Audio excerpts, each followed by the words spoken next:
Hello again, everyone, and thanks so much for joining us for this Sunday's edition of Alaska Weather on the 28th day of March, 2021. I'm Dave Percy, a meteorologist with the National Weather Service, and I'll be hosting today's show. Up first, we've got on the hazardous weather graphic, winter storm warnings, or blizzard warning continues St. Lawrence Island, Bering Strait coast, until 6 p.m. this evening. Then conditions should improve with a lot less wind and a lot less blowing snow. Otherwise, we got winter storm warnings for the Kuskokwim Yukon Delta area, Seward Peninsula, and eastward will be kicking into effect now for the central interior on east of the border. We'll see some light snow spread all the way to the border toward morning, but the warnings won't kick in until later on tonight, say for the interior areas, and then the east side there probably during the day tomorrow. And otherwise, up on the central and eastern Arctic, the central Arctic coast, no advisory, but we got winter weather advisories there on the east side and the west side for snow and blowing snow and reduced visibilities to a quarter mile. Same thing for the Noatak Valley and the northwest coast. There are winter weather advisories for snow and blowing snow and gusty winds, 50 miles an hour or so, creating visibilities down to a half mile at times. And snow advisory for the northern Kuskokwim Valley, and also a snow advisory for the Susitna Valley, for a fair amount of snow expected to move in with that front rolling in late tonight and during the day tomorrow. And again, the winter storm warnings now extend all the way to the eastern border. And for the remainder of the state, pretty good out in the Aleutians, nothing for the Panhandle and southwest interior Copper River Basin or the North Slope, Brooks Range. Satellite imagery showing that big storm out over the northwest Bering Sea early on, now coming into the northern Bering with it tracking eastward and the frontal boundary pushing a lot of moisture, southwest flow with the front and the train of moisture there, the fetch of moisture extending off the chart there, off the picture, and that all moving northeastward, and the entire pattern also shifting eastward there. So that's going to the high pressure will pull off to the east, continue to pull off to the east and weaken. So that's going to again allow the clouds and then the snow to reach the border toward morning, the eastern border there, Eagle, Arctic Village on down in toward North Wyandotte. And also snow will be pushing into south central Alaska. But you can see a pretty good day there in the eastern interior. A lot of clear skies from the Yukon Flats down in the Copper River Basin, and increasing mid and high level clouds, Prince William Sound, as well as the Kenai Peninsula. And the Panhandle had a sunny day, it looks like, for the most part, at least in part, maybe a few clouds down to the south, but mostly clear, dry, and precipitation free, as well as the North Gulf Coast. Out to the west of the main low center, strongest winds with that, of course, over the Bering Sea north of the Aleutians. Had some pretty strong winds in advance of the front today with that system gusting as high as, I think it was 81 miles per hour.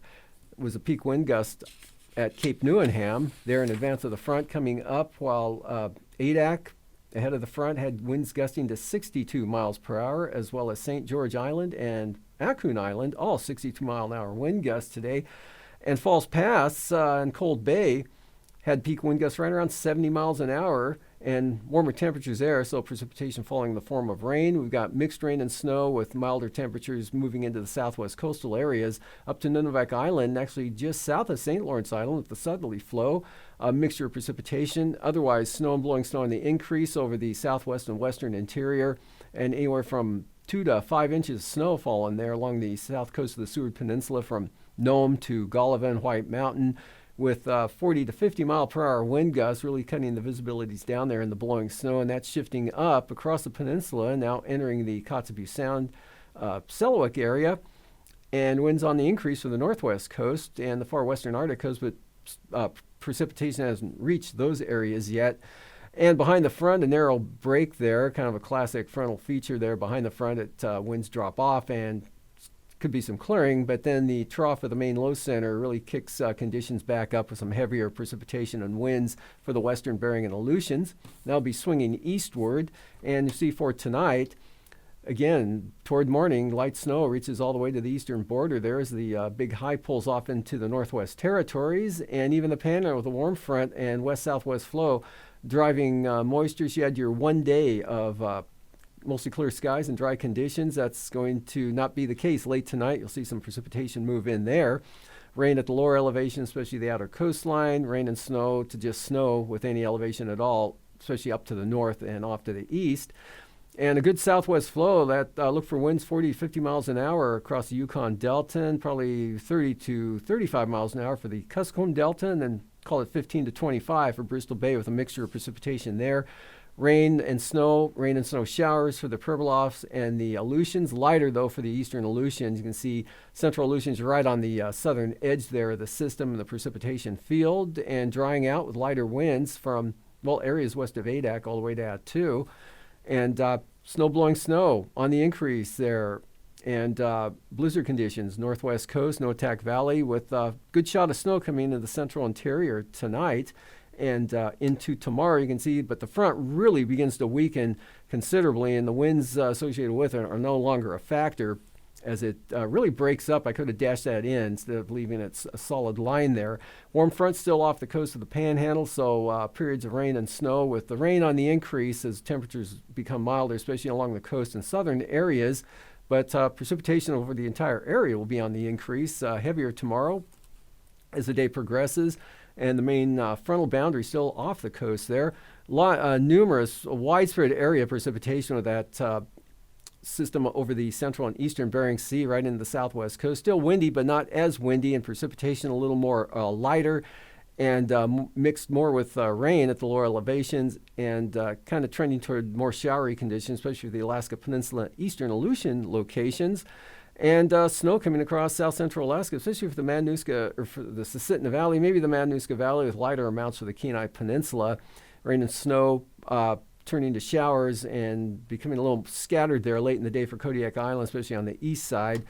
And for the day Tuesday, high pressure builds over the west central Bering Sea ahead of the next system plowing into the far western Bering Sea, which will bring rain and an increase in the winds, 40 knots, gales for the western Aleutians.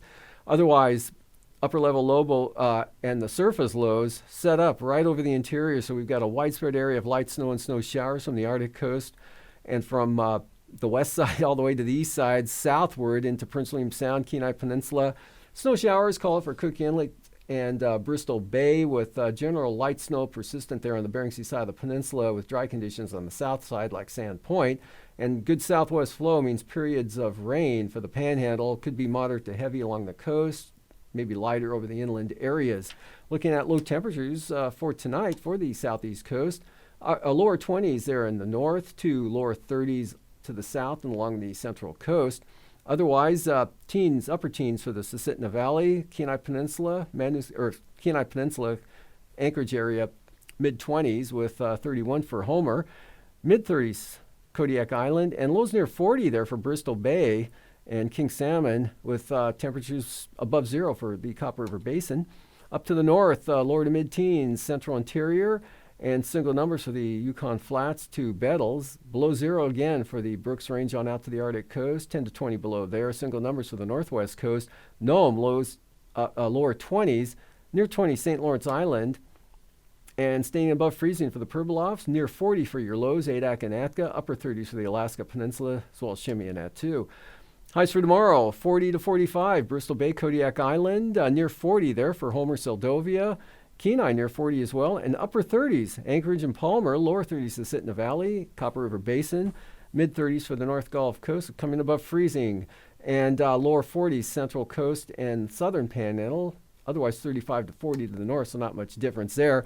And temperatures rising, 30 to 35, Central Interior, Tanana Valley, although 32, the forecast high for Fairbanks, and a little below zero, warmer though for the Arctic coast, and mid-30s for the Pribilofs, and near 40 for the Central Aleutians, mid-40s Alaska Peninsula.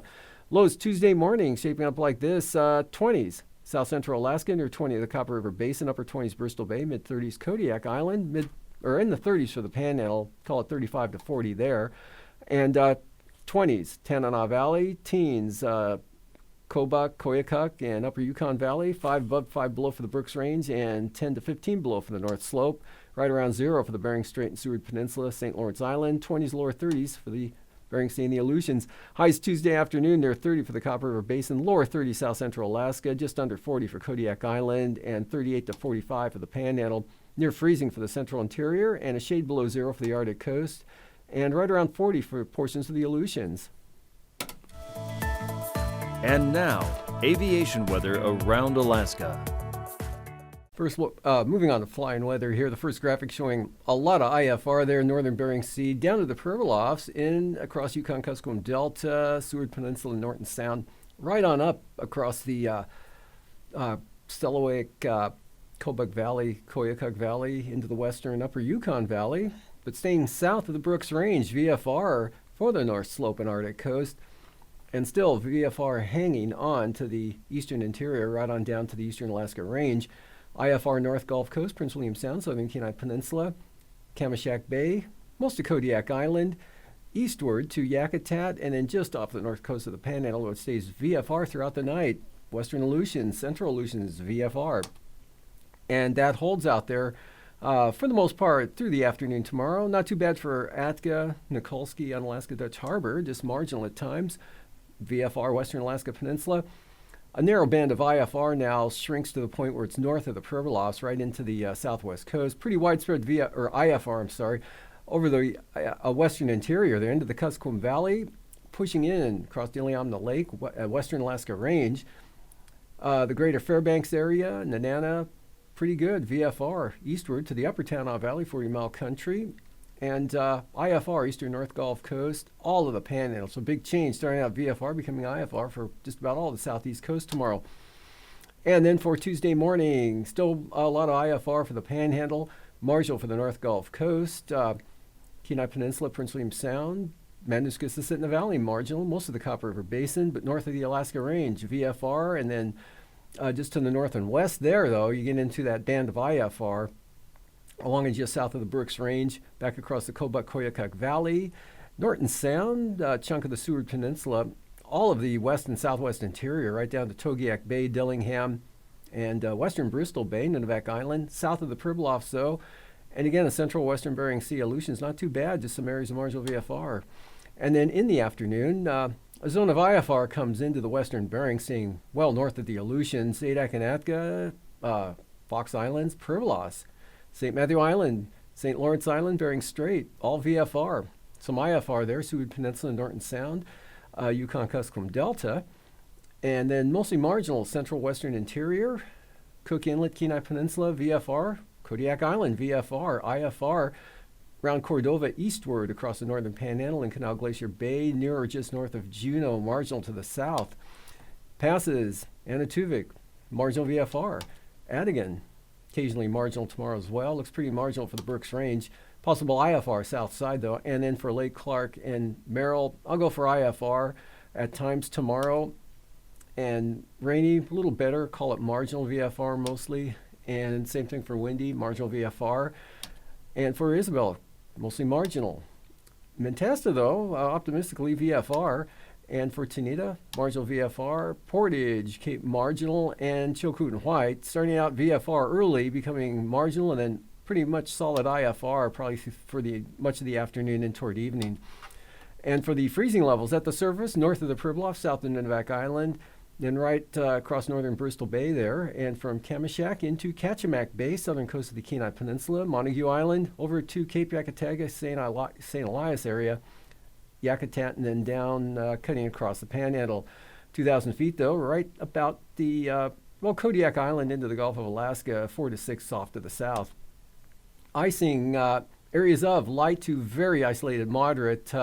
Moderate icing chances would be greatest, I think, over the Panhandle tomorrow, and lesser, but some elevated icing potential there, Prince William Sound, and Madanuska-Susitna Valley, Western Copper River Basin. Big area there along all of the Yukon River, north and south into Bristol Bay, and then maybe some icing possible there for the central Aleutians and Pribilofs. Jet stream, upper level trough, couple of low centers there aloft, one just off the northwest coast, another one just west of St. Matthew Island. And so we've got southwest winds, 125 to 130 knots, Alaska Peninsula across southern Alaska, and just east of the Panhandle. 9,000 feet, 45 to 60 knot winds there coming across the southeast Bering, Kodiak Island, Aleutian Range, 60 knotters right into the Panhandle, lighter up to the north in the interior. Northwest 50 over the western Aleutians, and 3,000 feet, windiest conditions over the Bering Sea. And taking a look at turbulence, looks like considerable moderate chop Iliamna Lake there, southern Kuskokwim Valley, and along the Aleutian Range, as well as the southern Pan. Welcome back to another edition of Alaska Weather Facts. I'm Dave Snyder, and joining me again is Cindy Preller. She's the Tsunami Program Manager for Alaska Region's National Weather Service. Thanks again for joining us, Cindy. Thanks for having me back, Dave. Sure thing. And I love saying Tsunami Program Manager for Alaska's National Weather Service because that's not weather. Why is the Tsunami Program part of the National Weather Service? Well, it's because the Weather Service absolutely rocks at warning people for every kind of, devastating natural hazard. The mission of the Weather Service is to protect life and property. And so how does the Tsunami Warning Center in Palmer, Alaska, which is a very unique office, again, within the Weather Service, it's not weather, how do those folks help us protect life and property? The National Tsunami Warning Center in Palmer is a national warning center, and we analyze seismic traces 24/7 all around the world. So when there's an earthquake anywhere on the planet, we see it and analyze it within minutes. Within minutes, and Within there's minutes. actually a goal to have it under, was it 5 minutes? If there is a tsunami warning to be issued for continental America, we must get that out, or shoot to get that out in 5 minutes. Okay. Now that's not something I have ever learned to do, so I know it would be a struggle for me to do that under probably hours, but it is fascinating to watch, and the office is open on a regular basis for tours, right? Absolutely, come by Friday. Okay. Yep, every Friday at 1, 2, and 3 p.m. They're open public free tours. And it's the most interesting place on the planet. You really should check it out. Okay, and the office team is made up of people that are earth scientists, not meteorologists or atmospheric scientists. Talk about some of the types of people that work there. Right, we are out of place in our National Weather Service, but we are geologists, geophysicists, oceanographers.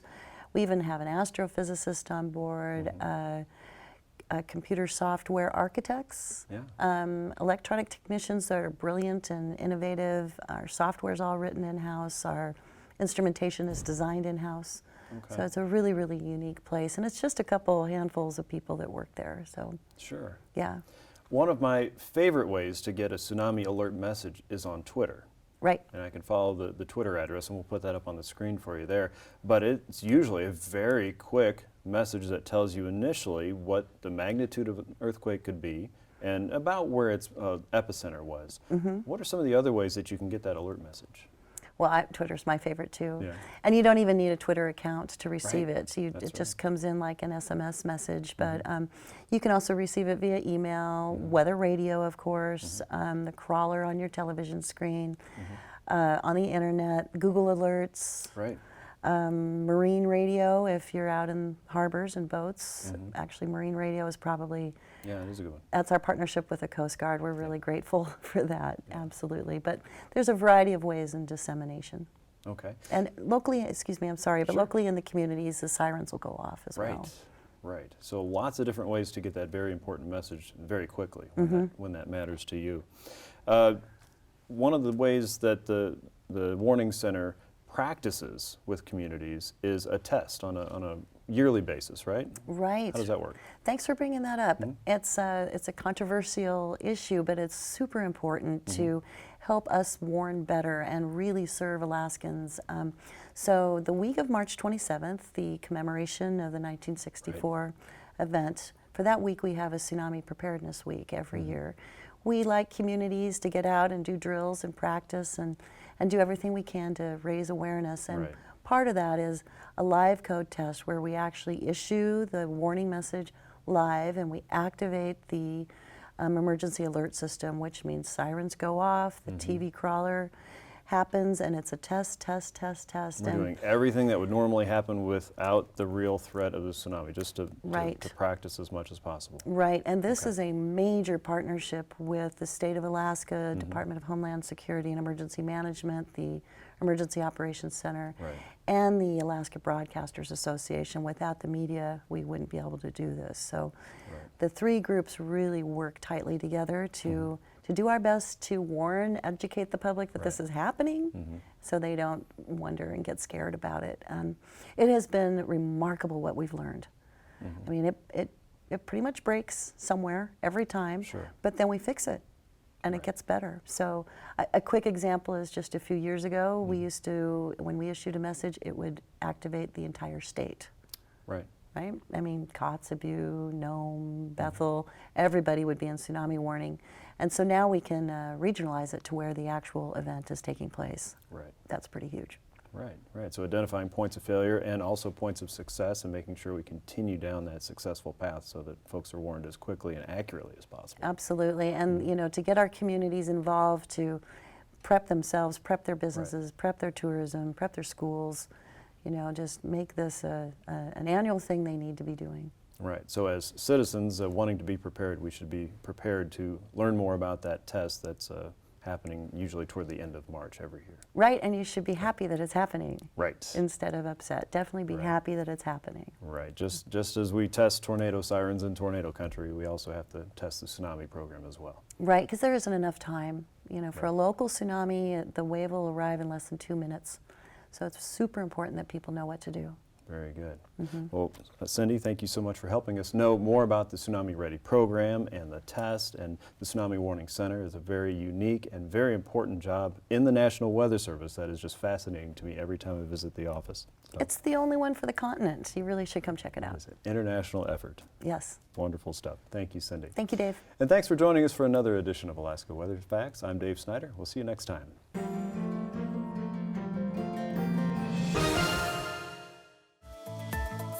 And now, marine weather around Alaska. Day sea ice analysis. Breaking up a little bit there over Bristol Bay, a little bit less, but still a fair amount of ice, especially up in the northeast part of the bay there. And not much change. Cook Inlet with a fairly still significant amount south of the Forelands, but a little bit less there for Kamishak Bay. And about the same out over the northern Bering Sea there, although with not some heavier ice on the south side of St. Matthew Island, but roughly in about the same position. Coastal water forecasts. Small craft advisories for the outer coastline of the Panhandle tomorrow for west winds 25 knots. Very uniform sea heights at 12 feet. And for the inside waters, winds will be 15 knots. Central northern areas out of the south. For Clarence Strait, they'll be southeast 15 with 6-foot seas. Otherwise, seas in the remainder of the areas around 3 feet, give or take. And for Tuesday, small craft advisories for both Lynn Canal and Stevens Passage for south winds sustained at 25 knots, seas at about 5 feet, south 15 for Clarence Strait. And the south coast, looking at small craft advisories, south winds 25 knots, 12 to 13 foot seas. On the north coast, not much different, a little lighter for south winds at 20 knots with 10 to 12 foot seas. Prince William Sound, northeast breeze tomorrow at 15 knots, seas around 3 feet. West-southwest at 20 for the North Gulf Coast, seas right around 10 feet. And small craft advisories for the Barren Islands, southwest at 30 knots, 11-foot seas.